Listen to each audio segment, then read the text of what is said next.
भूतिया गांव। एक अनसुलझा रहस्य। भारत के उत्तर में एक घना जंगल था, जिसके बीचों बीच बसा था एक गांव, चंद्रपुर। यह गांव पहले काफी समृद्ध और खुशहाल था, लेकिन पिछले कुछ दशकों में यह वीरान हो गया। कहते हैं वहां अब इंसानों की नहीं, आत्माओं की बस्ती है। गांव से जुड़ी एक कहानी थी, जिसने हर किसी को वहां जाने से रोक दिया था। जो भी चंद्रपुर जाता, वह या तो लौटकर नहीं आता, या फिर लौटता भी तो ऐसा होता कि अपनी पहचान खो चुका होता। जिज्ञासा भरे यात्री राघव, एक खोजी पत्रकार, ने इस रहस्य का पता लगाने की ठान ली। वह भूत प्रेत की कहानियों पर विश्वास नहीं करता था। उसके साथ ही सुमित और नेहा उसके साथ जाने को तैयार हो गए। उन्होंने गांव के बुजुर्गों की चेतावनी को नजरअंदाज करते हुए कहा, हम डरने वालों में से नहीं हैं। गांव की ओर यात्रा रात का समय था। जंगल के बीचों बीच गाड़ी की हेडलाइट्स अंधेरे को चीर रही थीं। चंद्रपुर तक पहुंचने का रास्ता खतरनाक और सुनसान था।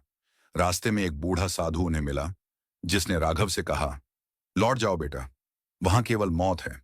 लेकिन राघव ने साधु की बात को अंधविश्वास मानकर अनसुना कर दिया। जैसे ही वे चंद्रपुर के करीब पहुंचे, हवा अचानक ठंडी और भारी हो गई। गाड़ी के चारों ओर धुंध छाने लगी। उनकी घड़ी की सुइयां अजीब तरीके से घूमने लगीं।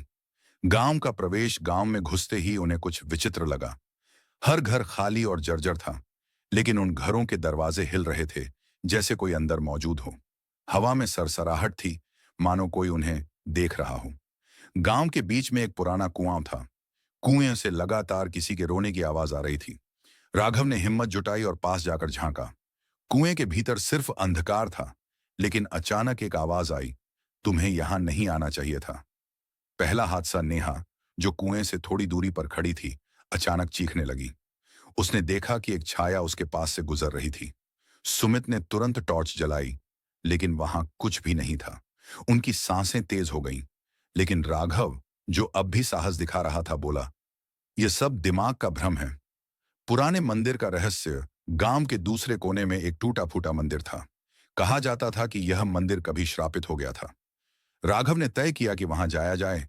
जैसे ही उन्होंने मंदिर में कदम रखा, वहां अचानक सैकड़ों दियों की लौ जल उठी। दीवारों पर उभरी परछाइयां आपस में लड़ रही थीं।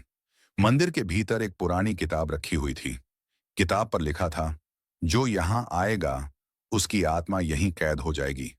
भागने की कोशिश यह देखकर सुमित ने कहा, यह जगह हमें जिंदा नहीं छोड़ेगी, हमें अभी यहां से भागना होगा।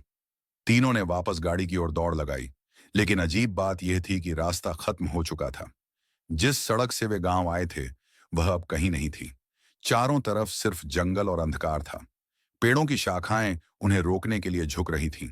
सच्चाई का खुलासा इस बीच राघव की नजर एक बूढ़े आदमी पर पड़ी, जो गांव के एक खंडहर में खड़ा था। उसने हिम्मत जुटाकर उससे पूछा, यह सब क्या है? हम यहां फंस क्यों गए हैं?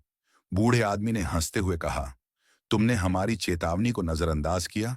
यह गांव शापित है। यहां पहले एक अमीर जमींदार ने पूरे गांव को आग लगा दी थी, जिसमें सैकड़ों लोग जिंदा जल गए।